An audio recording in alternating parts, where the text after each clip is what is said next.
Real Madrid ഫാൻസിന് ഇത് അയച്ചു കൊടുത്തിട്ട് ചോദിക്കുക താങ്ക് ഗുഡ്നെസ്സിനെ കുറിച്ച് നിങ്ങളുടെ അഭിപ്രായം എന്താണെന്ന്. സ്വാഭാവികമായിട്ടും ആദ്യം നിങ്ങളുടെ മനസ്സിലേക്ക് ഓടി വരുന്നത് ചെൽസി, പിന്നെ അതുപോലെ തന്നെ റഫറിമാരുടെ കൂടെയുള്ള ബാഴ്സലോണയുടെ ചരിത്രമൊക്കെ പറയണോ എന്ന് ചോദിച്ചു വരികയാണെന്നുണ്ടെങ്കിൽ ഞാൻ പേഴ്സണലി ഇതിന് എൻ്റെ ഒരു അഭിപ്രായം പറയാം. അതായത് ഓൺ ഗ്രൗണ്ടിൽ സംഭവിക്കുന്നതിനെ നമുക്ക് കൂടുതലും കുറ്റം പറയണോ വേണ്ടയോ എന്ന് ചോദിച്ചു കഴിഞ്ഞാൽ സ്വാഭാവികമായിട്ട് ഒരു മനുഷ്യൻ തന്നെയാണ് ഈ റെഫറിങ് ചെയ്യുന്നത്. അപ്പോൾ സ്വാഭാവികമായിട്ടും അവനൊരു ടീമിനോട് ഇഷ്ടമുണ്ടാവാം, ഉണ്ടാവാതിരിക്കാം. പിന്നെ അവൻ്റെ ഒരു മനുഷ്യനാണ്, അവൻ്റെ പെർസ്പെക്റ്റീവിലൂടെ ആയിരിക്കും അവൻ പല കാര്യത്തിലും അവൻ ഡിസിഷൻസ് എടുക്കുന്നുണ്ടാവുക. അത് ഓൺ ഗ്രൗണ്ടിലാണ്.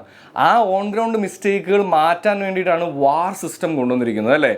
ഈ വാറിനുള്ളിൽ ഒരു ടീമിൻ്റെ ഹാൻഡ് ബോളോ അല്ലാതെയോ എന്ത് തന്നെ ആവട്ടെ, കൈ തട്ടുമ്പോഴേക്കും അല്ലെങ്കിൽ അത് അവർക്ക് എഗൻസ്റ്റ് ആയിട്ട് വരുന്ന കാണുമ്പോൾ താങ്ക് ഗുഡ്നെസ് എന്ന് പറയുന്നുണ്ടെങ്കിൽ ദാറ്റ് ഈസ് എ സ്റ്റേറ്റ്മെൻറ്റ്, അല്ലേ?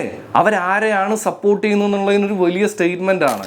ഇനി ചാമ്പ്യൻസ് ലീഗിൽ ഉണ്ടായിട്ടുള്ള കാര്യത്തെക്കുറിച്ചൊക്കെ പറയുമ്പോൾ യെസ്, അത് ഓൺ ഗ്രൗണ്ട് ഡിസിഷൻസ് പലതും തെറ്റായിരുന്നു എന്നുള്ളത് ചിലപ്പോൾ എനിക്ക് തോന്നാം, ചിലപ്പോൾ അല്ല എന്ന് നിങ്ങൾക്ക് തോന്നാം. അതിലേക്കൊന്നും പോകുന്നില്ല. പക്ഷേ ഞാൻ ഇപ്പോഴും പറയുന്നത് ഓൺ ഗ്രൗണ്ടിൽ നടക്കുന്ന റെഫറിങ്ങിനെ കുറിച്ചല്ല. കാര്യം എന്താണെന്ന് വെച്ച് കഴിഞ്ഞാൽ അത് മനുഷ്യനാണെന്ന് ഞാൻ വിശ്വസിക്കുന്നു.